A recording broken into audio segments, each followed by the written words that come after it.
Waalaikumsalam warahmatullahi wabarakatuh. Iki wong wes apa? Ngomong Jawa.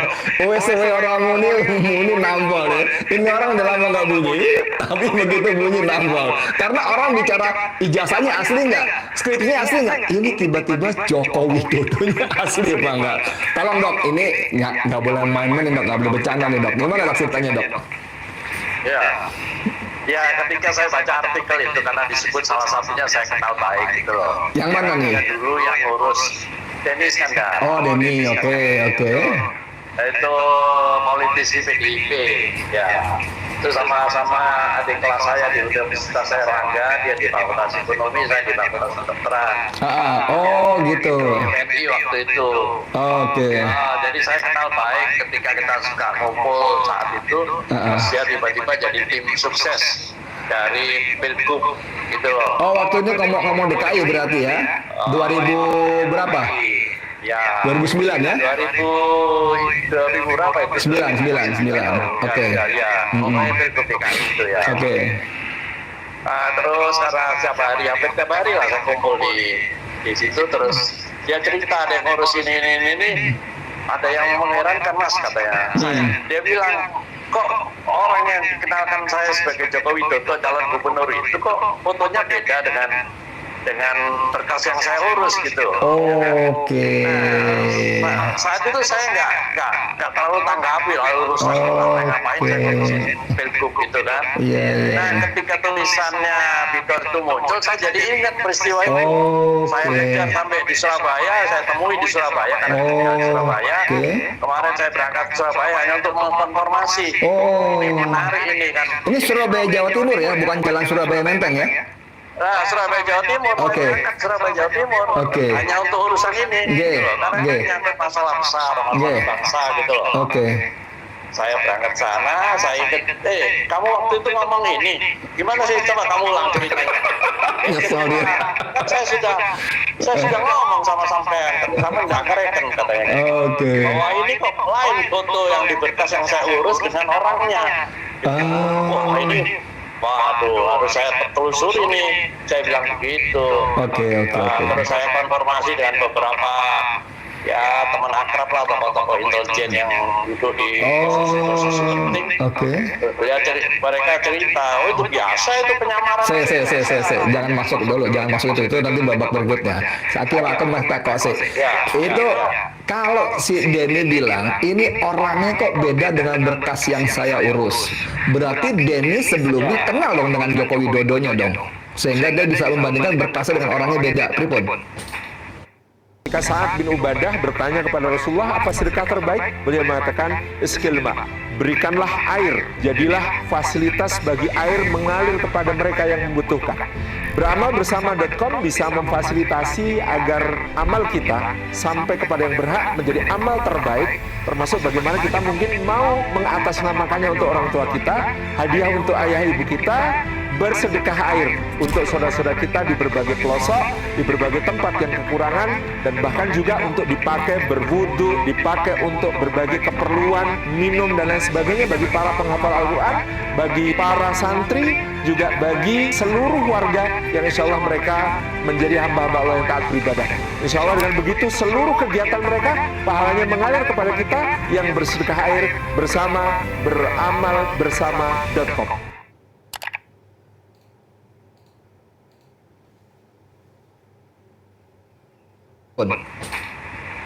Loh bukan, berkasnya kan dia tahunya dari berkas itu kan. Tapi ketika ketemu kok beda ya orangnya ya, gitu. Dia ngomong, mas kok beda ya orangnya ya. Ketemu Jokowi yang sekarang apa yang hilang? Yang sekarang. Dia udah kenal sama yang hilang udah ya. Yang katanya hilang udah kenal. Sama yang itu kan berkas-berkas ada kacamata, berkumis. Loh kok orangnya ini begini. Nah, ya saya waktu itu nggak ngelah urusanmu lah, saya nggak ikut-ikut, saya bilang gitu kan. Nah sekarang ketika itu berita itu muncul, saya kejar di Surabaya, saya telusuri. Beliau yang ngulang lagi, kan saya sudah ngomong sama sampean, katanya sampai nggak ngereken ya sudah. Saya itu, kamu yakin tapi kalau memang beda-beda. Nah kebetulan saya sempat ketemu sama Joko Widodo yang sekarang ini waktu Pilgub itu putaran pertama saya ketemu.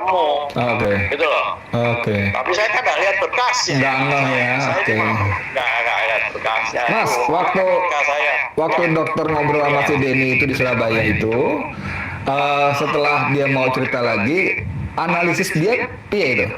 Gimana kok bisa beda orang memberkas? Menurut dia ceritanya gimana? Kemungkinan seperti apa? Berarti ini memang orang yang disamarkan sebagai Joko Widodo atau Oh. difigurkan sebagai Joko Widodo. Artinya kesimpulan kami berdua saat di Surabaya ini operasi besar ini. Operasi besar untuk menguasai Indonesia, diciptakanlah sosok yang untuk menguasai kan gitu. Dicari mungkin ini operasi operasi besar.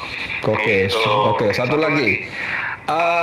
Apakah orang sosok yang sekarang ini juga orang yang sama waktu dia mendaftar wali kota Solo atau piye? Iya, saya kira sama. Oh. Saya kira sama. Cuma waktu di Solo kan orang nggak ngeh karena dianggap itu kota kecil dengan 4 kecamatan.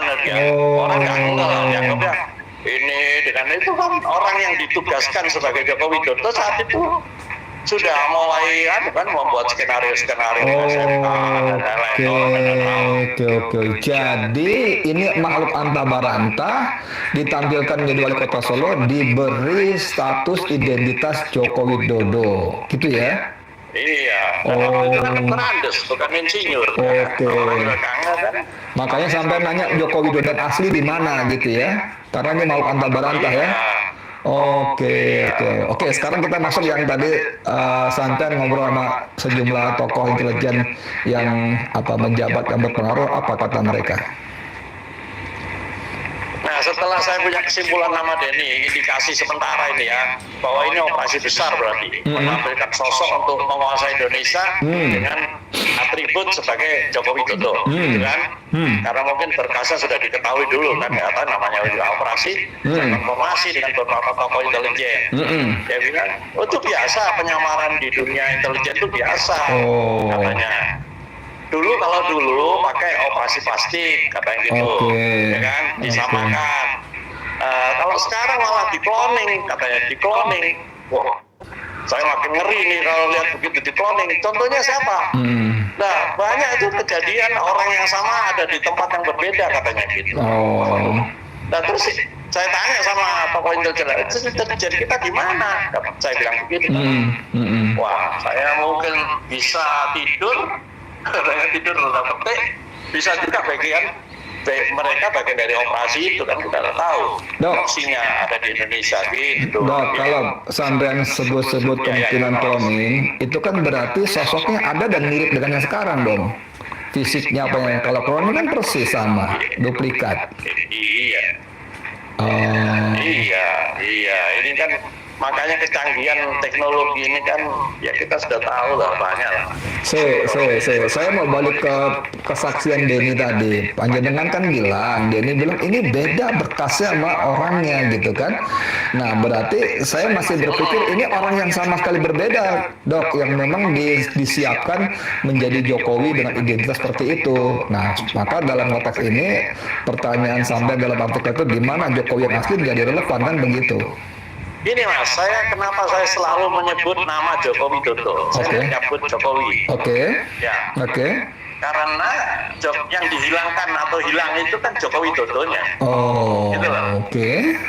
Dimunculkan nanti disebut Jokowi. Bahkan ada cerita dari Joko Widodo yang saya indikasikan palsu itu ngomong Jokowi ini adalah nama yang dibuat oleh seorang Jerman, kata dia itu, teman dari Jerman. Ada cerita itu betul. Kan, ada, kan ini berarti orang ini memang sudah disetting gitu dengan segala teknologi anunya gitu. Hilangkan jejak Joko Widodo yang dihilangkan itu kan dia sebut tadi Jokowi. Makanya cerita nama sekecil saya Mulyono. Konsentrasinya ke situ jadi orang, tidak sampai ke yang aslinya gitu. Teman-teman sekalian penonton Bang Edi Channel, di paragraf ini memang Dr. Joel menulis gini, antara lainnya, keberhasilan dari sebuah operasi intelijen seringkali terletak pada keberhasilan membentuk persepsi publik. Dalam kasus ini, persepsi yang sengaja dibangun adalah seputar keaslian ijazah Joko Widodo, mengalihkan perhatian dari kemungkinan yang lebih serius, bahwa sosok yang mengaku sebagai Joko Widodo sebenarnya bukanlah orang yang dimaksud. Wih, ngeri banget ya. Nama panggilan seperti Jokowi, bahkan penyebutan nama Mulyono semakin memperkuat dugaan ini. Gitu dong ya? Ya, betul. Oh, memang kalau kita dengar cerita teman-teman sekalian, Jokowi itu mengaku bahwa nama Jokowi itu pemberian orang asing. Karena melaporkan Joko Widodo buat orang asing itu agak repot. Jadi disikat jadi Jokowi. Kan begitu dok ya waktu itu ya? Ini kan bohong ini sudah. Skenario bohong. Oke. Nah, kalau ini ngomong operasi besar, kira-kira pihak mana aja yang terlibat? Pasti ada pihak eksternal dong, asing dong. 77 Shopee Mall 100% ori sale 25 Juni hingga 7 Juli. Belanja produk 100% ori dengan promo brand flash sale 70%. Midnight sale diskon sampai dengan 1 juta setiap hari dan gratis ongkir 0 rupiah. Hanya di Shopee.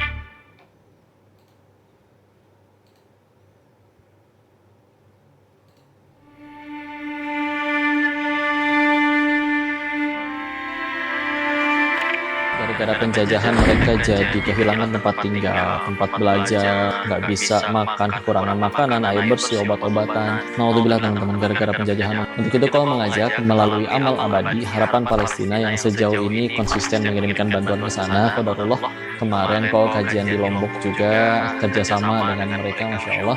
Mudah-mudahan teman-teman kalau pengen nyalurin bisa disalurkan melalui mereka sehingga amanahnya bisa tersampaikan kepada saudara-saudara kita yang di sana. Yuk kita sebagai manusia, apalagi mereka saudara kita, pasti pengen ngebantu mereka seikhlasnya berapapun. Yang penting ikhlas, Allah pasti lipat gandakan dengan kebaikan yang lebih besar. Dan mudah-mudahan yuk kita menjadi harapan bagi saudara-saudara kita di Palestina. Barakallahu fikum. Assalamualaikum warahmatullahi wabarakatuh.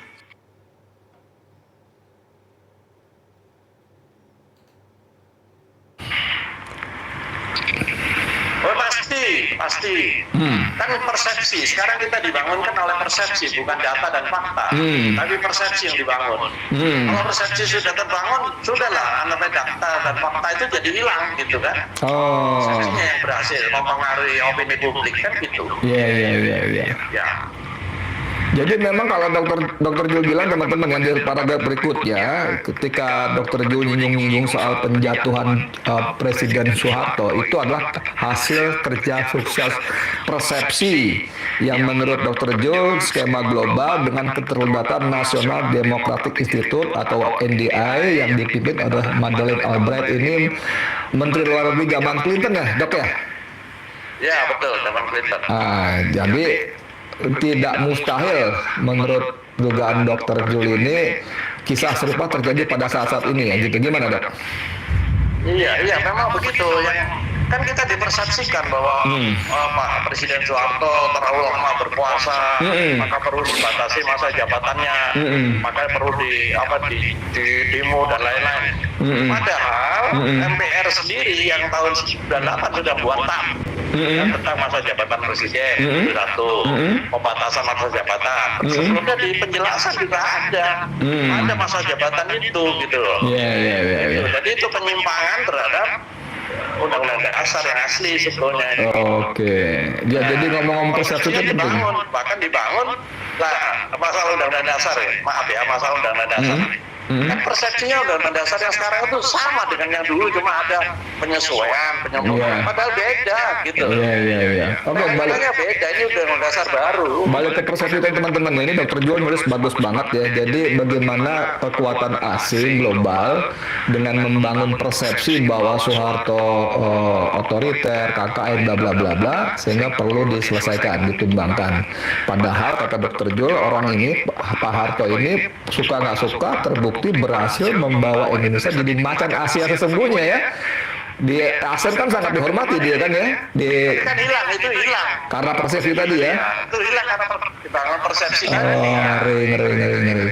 Oke dok, sekarang kita balik ke zaman sekarang lagi. Ini kita mestinya bagaimana kalau dengan temuan-temuan atau bukan temuan lah, persepsi yang persepsi lagi, asumsi yang dokter Jul sampaikan ini, kita mesti bagaimana?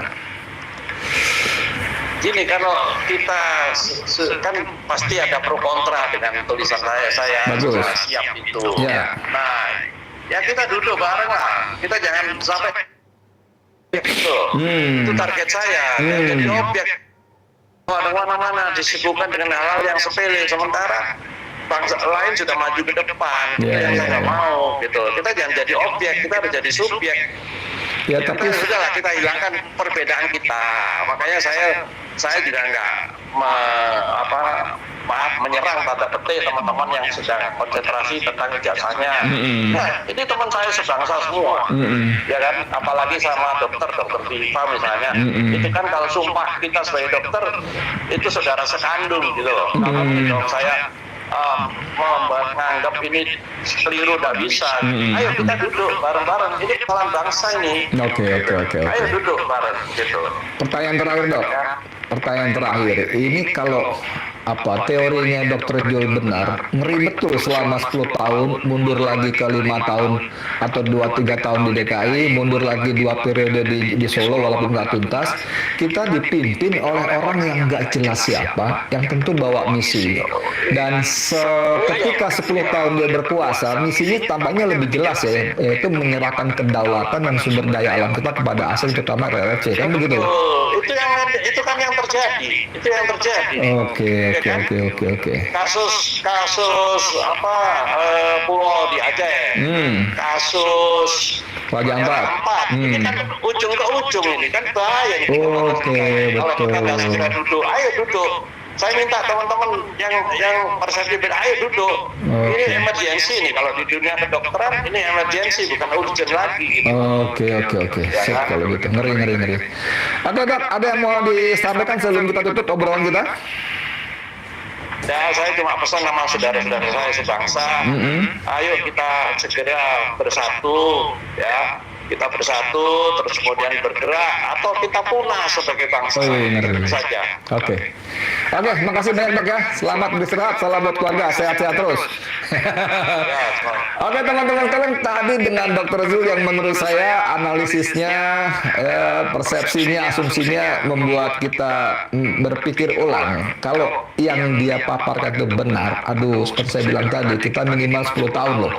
Indonesia dipimpin oleh orang yang kita nggak tahu siapa, dengan misi-misi tertentu, dan memang akhirnya kita bisa membaca seperti kata Dr. Jul tadi, misinya adalah menyerahkan, merampas kedaulatan kita, sumber daya alam kita kepada asing, dan dalam konteks Jokowi adalah RRC.